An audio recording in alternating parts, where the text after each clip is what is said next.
You haven't played New Zealand, but you played AU. Are you going to come to New Zealand at any point, or? Oh man, I would love to. It's I don't have anything lined up Mm. definitely, but I think it's funny that I haven't. I've been to Australia so much, Mm. but never over to you guys. Have you heard much about New Zealand, or? I heard it's beautiful. Yeah, I think you should. If you came over, you should do a show and then just chill on the beach, and just go check out the scenery for a while. It's beautiful scenery, so yeah, I recommend you do that in the near future if you can. Yeah, definitely. Awesome. So you've just been on tour with Boys Noise. What was that like? Yo, it was amazing actually. Um, it's been cool. Like me and Boys Lance have been kind of building a pretty strong relationship in the past few years. Mm. He executive produced my last album. Yeah, that He was put it out. He put it out on his label, and we're starting on working on another one now. nice. Um, and uh, I came out for support for his European tour. And it was just crazy fun, man. Every show was amazing. Mm. You seem to like Europe quite a bit. Do they throw crazy parties and? Uh, yeah, of course. Mm. Europe can get pretty wild. You have cities like Barcelona and Berlin and London and Mm. all these places that have like, dude, even Hamburg is like insane. Yeah, yeah. Every there's so many cities in Europe that really allow you to be pretty free. Nice. So, you've rolled with Boys Noise. Do you think you're going to keep rolling with electronic producers, or is it just kind of whoever you're feeling at the time, or is that where you kind of want to head? Well, like I think the reason why I'm rolling with Boys Noise is not quite because he's an electronic producer, but Mm. just because he loves music and his diversity and his music knowledge is pretty wide, and he Yeah. also is very supportive in having me kind of do whatever I want to do. Mm. Do you feel that? Do you feel that some people are trying to, I guess, like put you into genre brackets, but you're kind of a free artist that breaks different genres and is quite creative. And I guess your background's pretty diverse in terms of all your musical influences must be all over the show. And do you think Boys Noise gives you the being produced essentially by him gives you the ability to kind of go out on tangents and just be free rolling? Yeah, fuck yeah, man. Like he doesn't mind experimenting. Mm. It's super cool. I think he likes. He has a specific sound. Mm. I think he likes being able to work with the artist that he can try to do things that that he maybe wanted to do but hasn't really done before, because it doesn't allow. Mm. It doesn't like really fit into his his aesthetic. He can be more experimental working with an artist like me. Yeah, absolutely. Just speaking of artists or producers, is there anyone out there in general you'd like to collab with? Like, looking out at the industry, is anyone that you're seeing out there that you're thinking is really dope and you'd want to kind of like join forces with them? Man, it's so many. There's so many great musicians out there right now. It's so hard. I would name someone and then forget about someone else. Yeah, yeah, yeah. But definitely, and this might sound like corny or cheesy, but Scientist, who's also on Boys Noise's label, Yeah. really looking forward to working with. And I feel like every week it's like some new young producer that's doing something completely experimental and new, and that's kind of like what I look for, what I search for. Yeah, absolutely. So you're now with Bad Blood Records. Are you digging the kind of more independent record labels or the kind of the smaller guys? Yeah, well, Bad Blood is a record label that I started for myself for the U.S. And it came about just because I was really tired of having my album being picked up in on an independent label. I was nervous that I wasn't going to get off the label that I was on, and when I got free from that contract, I really just created this label just to put out my second record and have it out. To fuck the man almost. Yeah, but also just like out of necessity. You know, it'd been like a long time since I put out an album, and it wasn't supposed to take that long. And so instead of like holding anything up and like trying to like find a new label or shop it around or whatever, I just released it on my own. I'm just happy that I had the opportunity to do that. You know, it's, I don't know. Everyone has a different theory. Yeah. It was cool putting out something on my own, but I may or may not do it. Yeah. Do it the next time around. Nice. So in terms of Baltimore sound, do you think it's still pushing the global boundaries in the music industry today? I think there's a lot more competition, but yeah, are you feeling the Be More sound? Well, you know, I guess like it's, you know, you have to define what the Be More sound is. You know, like the Baltimore sound that was, you know, like the club sound, kind of like, that's something that for me has been around forever, but I think it became so exciting to people because it was the first time hearing the music before. Everyone's really familiar with Chicago house and Detroit techno, but in Miami bass, but Baltimore was kind of one of these ghetto bass genres that had just been under the radar for such a long time, but it's something I grew up with. And I think it's I think the sound is just as classic as any, you know, Chicago or Detroit stuff. So I think it will be around forever. Awesome. But I'm really excited to hear how people, you know, take that standard and, you know, bend it into like new things. You know, like it's a bunch of kids that do like what they call Jersey Club or like Philly Club, which is, you know, the Baltimore, you know, standard foundation is just tweaked a little bit, maybe sped up a little bit, or, you know, like they put their own spin on it. So I kind of like that, you know. Awesome. So are you still rolling with BBC and with Win Win? Yeah, it's like, you know, family forever. You know, I grew up with those kids. Your boys. So, yeah, so you know, like I'm featured on the Win Win album. We're doing our 9th annual Christmas party in Baltimore again this year. Dope. Which is always just like us and our family and friends getting together and having a crazy fucking rave down. Yeah.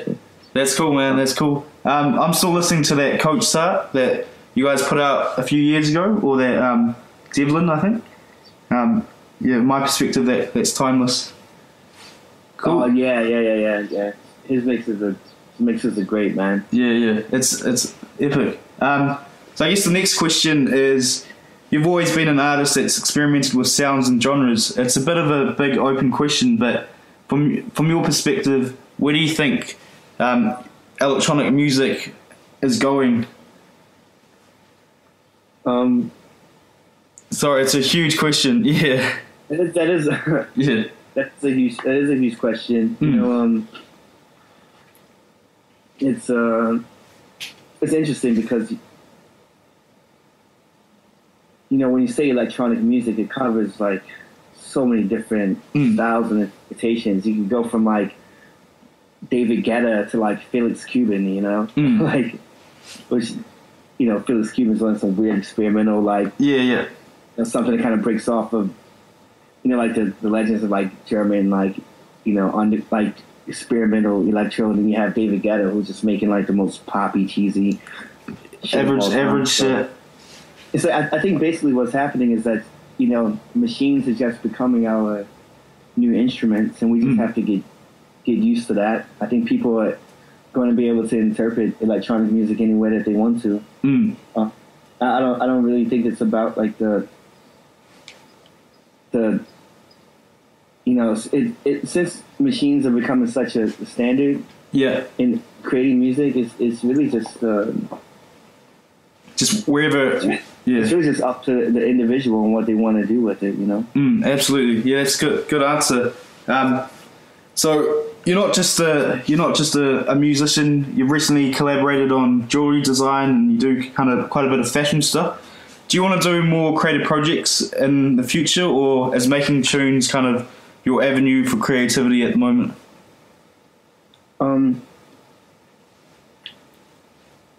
It's it's funny. I think every creative person has the ability to kind of like go into different genres. Sometimes I don't want to. I'm not gonna be in this interview and be like every other fucking rapper and be like, yo, I'm starting a fucking a jewelry line.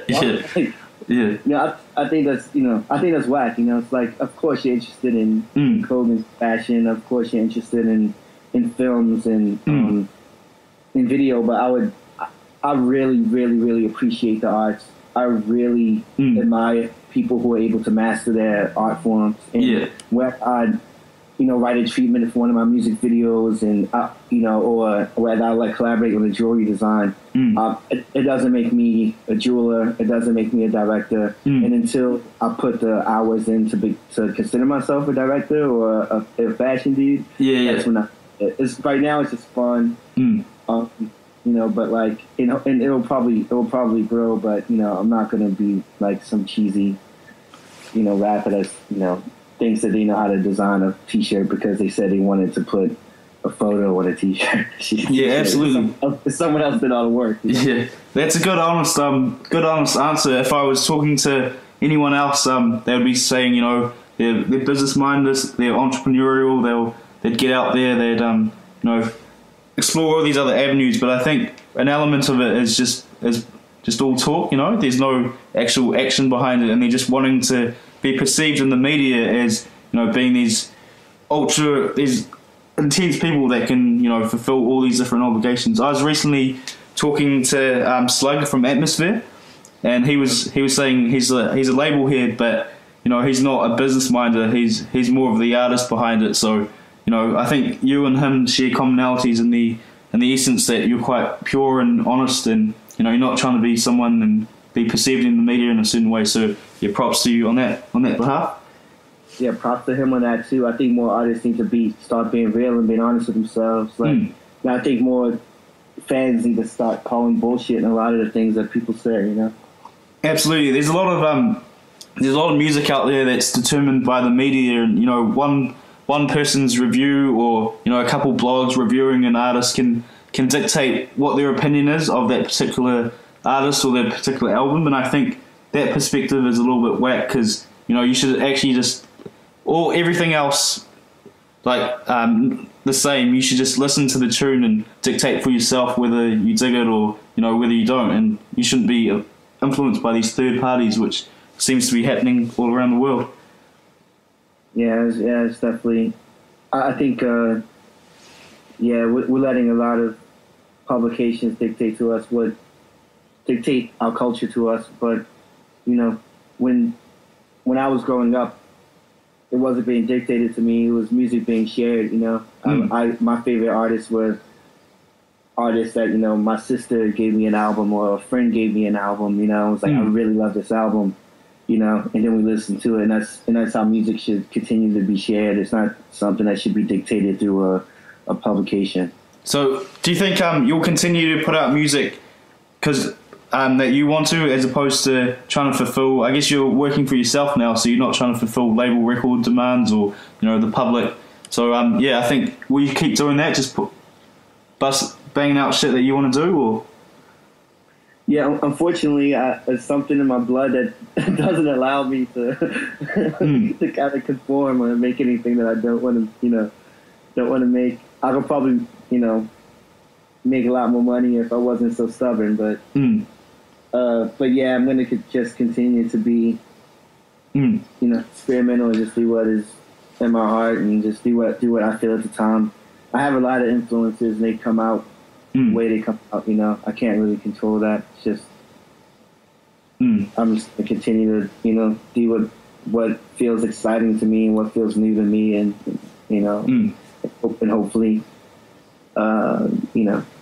people will be excited by it too. Absolutely. I think a lot of the listeners are behind your kind of I guess your honesty and not trying to conform to genres or what the public or the media speculates. So my next question for you is, when people look back at, I guess, music in the 90s or the 2000s, what would you like them to think when Spank Rock is mentioned? I don't know, man. Yeah, it's funny. I've been having this conversation a lot recently. I wanted, I just hope that the name comes up in its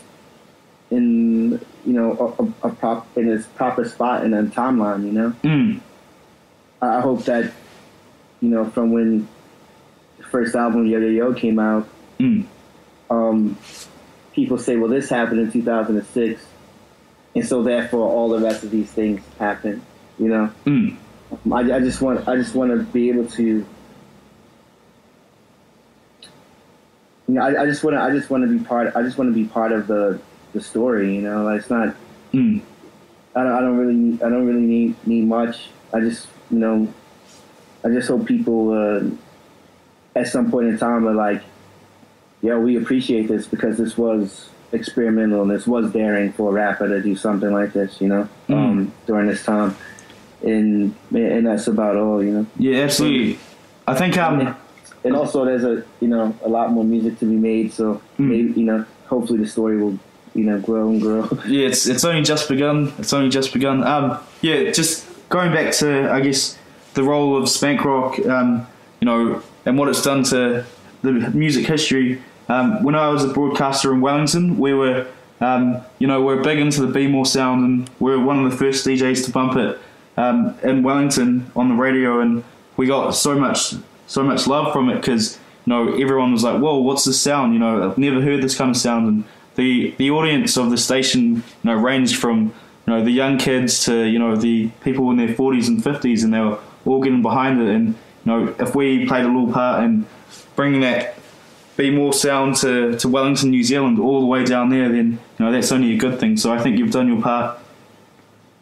Yeah, that's great, man. And that's what I want to hopefully continue to do. But sometimes it's just timing that kind of makes it happen. I might have gotten lucky with that, but I'm definitely happy that I could say that I made something that was fresh and new and surprising to people. Because a lot of the rappers that are out right now are making things that sound like something that already happened before. And no matter how much you change the name of a genre, if it still sounds like Dirty South music, it's still Dirty South music, And no matter what title you put on it. I'm happy that I was able to put something out at a time that was new and fresh. And I think that's what people should push to do, instead of just recreating things or taking a piece from the 90s or taking a piece from 2000 and just putting it together and collaging it together.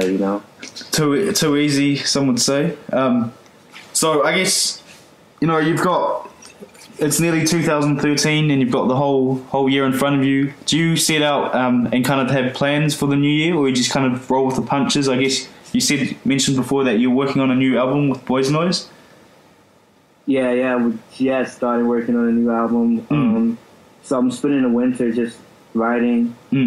I just ordered a really nice microphone, so I'll be able to rap and sing in my apartment for the first time. Nice. So in your creative process, do you just kind of do you just sit down and kind of bang it out, or do you just go for walks and listen to different music? Or can you let us into a little bit of your insight as to Spank Rock's creative process?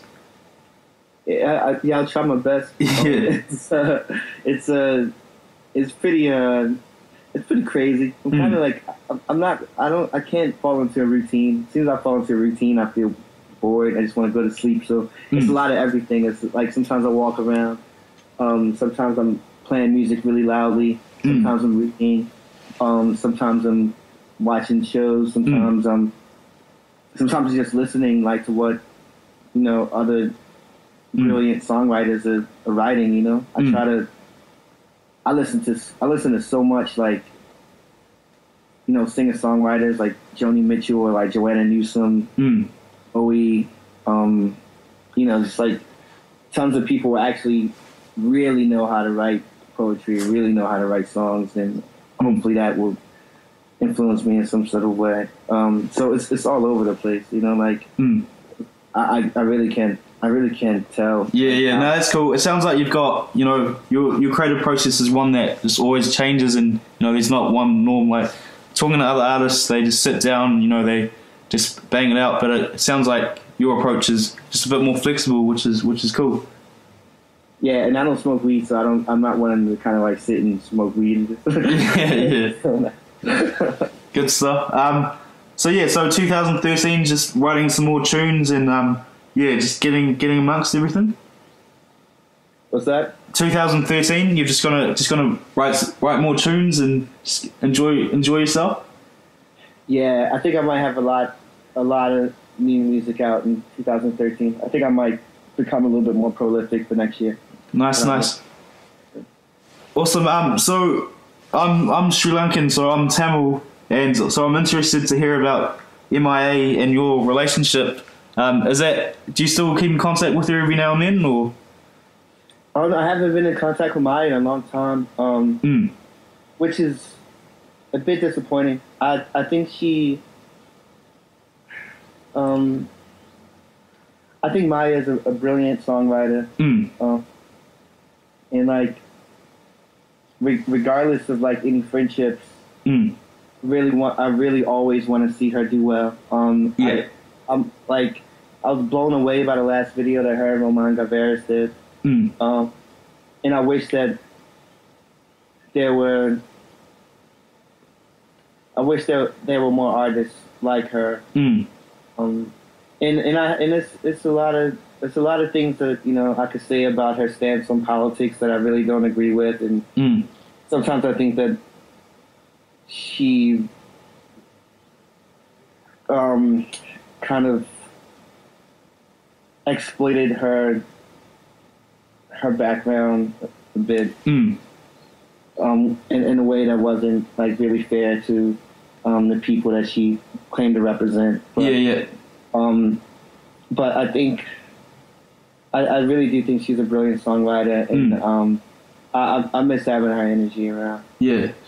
And I'm looking forward to hearing her next record. Awesome. That's good to hear. So I guess that wraps up the interview, and I just want to thank you on behalf of Bass FM and the Hot Chocolate Radio Show. Yeah, you sound like a really onto it dude, and wish you the best for 2013. Come to New Zealand. Yo, definitely. Thank you for having me on the show, man.